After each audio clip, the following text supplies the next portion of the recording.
আসসালামু আলাইকুম রহমতুল্লাহ। আমাদের সিংহারিখলা কেন্দ্রীয় জামে মসজিদের কাজ চলতেছে। সবাই দয়া করে দান করবেন এবং আপনাদের এই দানের টাকায় আমাদের এই মসজিদের কাজ এগিয়ে চলছে। আপনারা দয়া করে বেশি বেশি দান করবেন, প্লাস আপনাদের আশেপাশে যারা আছে তাদেরকেও বলবেন আমাদের মসজিদে দান করার জন্য।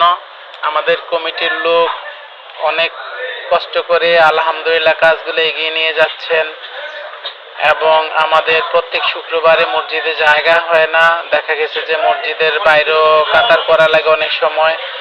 আমাদের এই মসজিদের ছাদ ঢালাই কাজ চলতেছে, ভীমের কাজ চলতেছে। দয়া করে আপনারা দান করবেন। দানের উসিলা আল্লাহ সুবহানাহু তাআলা আপনাদের পরিবারের সবাইকে ভালো রাখবেন এবং আপনাদের যত বিপদ আপদ আছে, বালা মুসিবত আছে দূর করবেন ইনশাআল্লাহ। আসসালামু আলাইকুম ওয়া রাহমাতুল্লাহ।